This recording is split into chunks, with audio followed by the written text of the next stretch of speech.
Welcome everyone. So my presentation today is about academic jobs during the PhD, what, where, and why. So before I fully start on, I'd like to have a small disclaimer. I know it might seem obvious from the title, but I do like to just specify it. I am talking about academic jobs. I'm not talking about stuff like working as a waiter in a restaurant, doing your PhD, for instance. These jobs are very much valid. But I figured I would talk more about the academic jobs, sort of the experience to the jobs you can get at the university. But obviously, I know quite a lot of people who do other types of work. I know people who are security guards. I know people who are waiters in restaurants. That's very much valid, especially if you're self-funded. But here we're going to talk about academic jobs. So first question really, what types of academic jobs you can get? So I'll add a small disclaimer again. I am a social science student, so I can really only talk from my own experience, and I suspect that in the hard sciences, there can be some other aspects of jobs, perhaps lab work, I guess. I don't know exactly what you people do, but I'm sure it's very interesting. But I can only really talk from my experience as a social science student. So what types of academic jobs can you get? The first one is rather obvious. And I think it's quite likely that a decent amount of people here have done it, or at least have heard of it. In the School of Law, usually we wait until second year to start doing it if you're full-time. So it's General Teaching Assistant, or GTA. You'll see that acronym a lot. And it might seem quite obvious what it can involve. It has teaching in it. So it is indeed teaching tutorials, but there can be more elements to it. So I'll quickly go through some of these. So there is teaching, obviously, which involves actually delivering your tutorial, but also preparing for it, and you're getting paid for that preparation. So if you just take that element, there's already two little things. It might seem rather obvious, but I figured I'd specify. Another thing that can be included in your work as a general teaching assistant, especially if you're doing it a second year or third year in a row, is grading. So for instance, if you're teaching a class that has a 75% worth exam, so a 25% worth essay during the year, you might be asked to help grade the essay. So specifically if you're doing it a second time in the same topic. So grading, which you're also paid for. And then other types of jobs in the university that can go through the general teaching assistant work.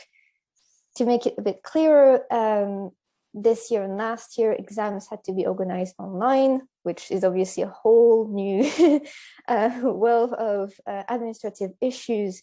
And GTAs were asked if they wanted to help deliver these types of exams. Obviously not making the exams, we're not at that point yet. But what I did was I formatted exams together. I put them up on Moodle following very detailed instructions. And then I double checked the grades. So I made sure that the grades on the grading sheet corresponded to the Excel table. So that's a job that was asked of the GTAs. You didn't have to do it, but I figured I could do it, and it was also paid. So general teaching assistant, a bit more than just teaching. Another section of work is internships. So on this particular topic, I haven't had a whole lot of experience, but I have friends who've done it. So one particular example I can point to is in the School of Law, particularly people who study international law. We all attach to a center called the Glasgow Center of International Law and Security. And they usually have an intern at least every year to help run events. So usually they're asked to create posters for events that will then be used to promote events on social media. They're asked to chair meetings, obviously just mostly being in charge of, making sure that the Zoom meeting runs smoothly, that questions get asked, etc. So you can also be an intern here.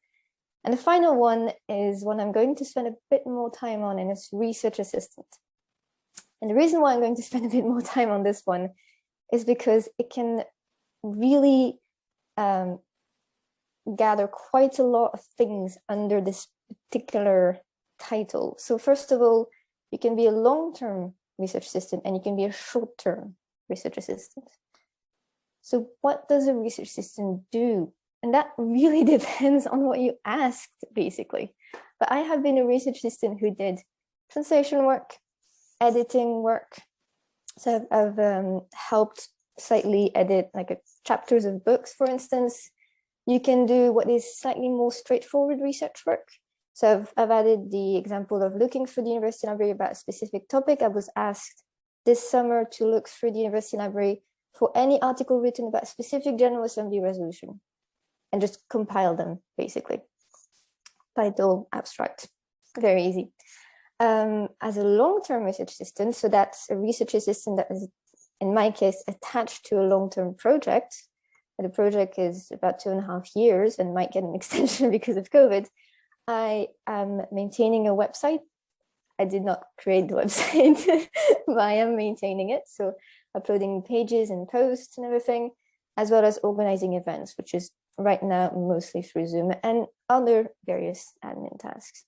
So I've apologized for the crappy screenshot, but this is the website of the project from which I am a long-term research assistant on. So as you can see, it has a description of what I do, assist in the delivery of the outputs, which is an edited collection, participate in the organization of fieldwork that has been a bit filed away because of the pandemic, unfortunately, and participating in the maintenance of the website. So that's mostly the work that I do as a long-term research assistant. So that job will last until December 2022, and I started it in August 2020. So now that I've summed up those academic jobs that I have identified as jobs that you can do, where to find them? And there's actually quite a lot of places where you can find these academic jobs. The first is fairly obvious via the university itself. At Glasgow Careers, I've added a screenshot in the next slides to show you. Usually what happens is that you might get an email from the school or from the college or sometimes from the actual university with a job description. You can click on it and then you can look at all of the details. And you might want to look very, very closely at all of these details. And I'll talk about it a bit later, especially time and what you're getting paid for and if you're getting paid. Via your supervisors. So for instance, the translation work that I was talking about, one of my supervisors asked me to do it, which is also a good way for me to talk a little bit about how you should really make your supervisors know what you can do. Sometimes it doesn't have to be any more than just, the fact that I'm French, for instance, really helped me get that translation job because it was an English to French translation. But you can also let them know if, that you're available if they have any work for you to do. Via your previous bosses, so I probably should have used air quotes for bosses. By that, I mean just people that you work with before. They're not necessarily the ones signing your paychecks. To give you an idea, I got one of my short-term research assistant job just by emailing a lecturer about something unrelated. But presumably she remembered me. I had helped her on something before, and she answered the question I had, and then she added at the bottom, by the way, are you up for a 30-hour contract research assistant job for me? So I said yes, because it was quite a nice job to have. And also via current job, and here I'm mostly talking about the GTA example. So when I started as a GTA, I knew about preparing and teaching. I knew a little bit about grading. And obviously this additional job of helping the university run online exams was not something that I expected, but it was very much a welcome job to do. It was quite interesting. And if I organized myself well, it wasn't too time consuming. Give you an example of what Glasgow careers look like roughly. So I guess you are all students sign in. Why should you or should you not take on an academic job? And I think that is really the million-dollar question, I think is a correct expression, because it might get very tempting to just get all of the jobs. There might be quite a decent amount advertised. I've noticed that during the summer, there's lots of research assistant jobs advertised because teachers have all done with their teaching. So now suddenly it's back to pure research, and they sent out quite a lot of emails. So I've identified 4 things to keep in mind. If you have, a 5th or 6th one, feel free to keep that one in mind as well.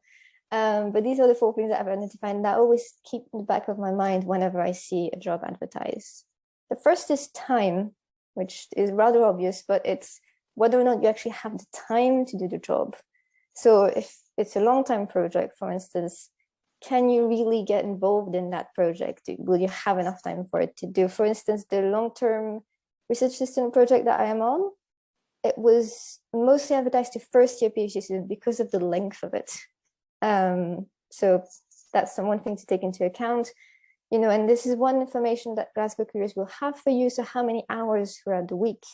Is it 2 hours? Is it 7 hours? You know, it can really depend. And when is it as well? So for instance, if it's long hours, but if it's really something quite limited throughout the years, for instance, it's going to be one very intense month, you can think to yourself, well, it's long hours, but maybe I can plan ahead, you know, have a bit of a lighter PhD month this time and squeeze in this job. So it's really time management. The second one is probably the most obvious one, but it's money. Whether or not you paid and how much, especially relative to time. Now, obviously, I am self-funded. I know quite a lot of people are, and you know, you don't really want to turn down jobs that will get you money, but it is something to look into just to make sure that you're actually getting, well, your money's worth, for lack of a better word. So basically, just make sure that the amount you're getting is worth the time that you dedicated to it. I'm not talking about going up to the university and say, hang on a minute, this isn't paid enough. I'm very much talking about your personal situation. Do you actually have time to do it? Is the money worth it for you at that given moment in time? The third one is experience. And here it's a bit of a balancing act between doing what you've never done before and perhaps being a bit lost at first and doing things that you know you've done already. So here it's a good idea to keep your CV in mind, specifically your very detailed academic CV. So for instance, if you get asked to do a research assistant job that is translation work, but it's the third one in the year, you might think, actually, I might want to diversify it a little bit and maybe wait for a research assistant job that will be, I don't know, more administrative, for instance. This works better when you've got two of them in conjunction, obviously. But this is something to look into, you know, and obviously it's also something to combine with time and money. If it's something you've done before, then perhaps it can be quicker to do. And if the money is worth it, that can be something you take. I'm not saying if it's not new experience, don't take it, but that is something to take into account. And the final thing is networking possibilities. So I was a bit scared of applying for my long-term research assistant project. One of the things that pushed me to do it was that none of the people involved were my supervisors. And that's important. Obviously, your fellow PhD students and your supervisor, essentially your first sort of circle of networking. But a second possible one could be your various bosses. And I knew going on this project, I was going to work with at least 3 people from the School of Law. So, you know, not strangers, but 3 people who I wouldn't have necessarily crossed path with on a, well, not daily basis, on a weekly basis at all. And now that's 3 more people who know who I am and who I can call on for perhaps recommendation letters or even just advice. And 3 more people who are aware that they can also give me extra jobs.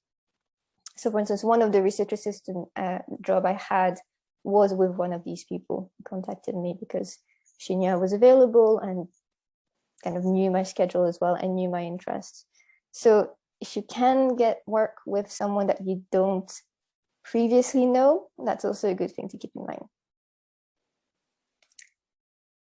So as a conclusion, and I'm trying to make a conclusion, I'm perfectly aware that this very much depends on your personal situation. So obviously as a self-funded student, getting a job or jobs can be very crucial. And sometimes academic jobs are just not the way to do it. And you might get better paid jobs that are more, you know, flexible outside of academia. So obviously, I think a lot of us would have time and money sort of first thing into our minds, but I think the other 2 are pretty important to remember as well, experience and networking. It is also very useful to build your CV, particularly your academic CV, and to start to create a network around you. So I think it's probably a good idea maybe not to completely write them off. And if you can allow yourself to carefully choose them, I think it's a pretty good idea. And try to be as diverse as you can. As you can see, even with just the title research assistant, there can be lots and lots of things under that particular umbrella. And academic CV is usually quite detailed. So you don't have to just say you've been a research assistant 5 times. You can actually detail what you did.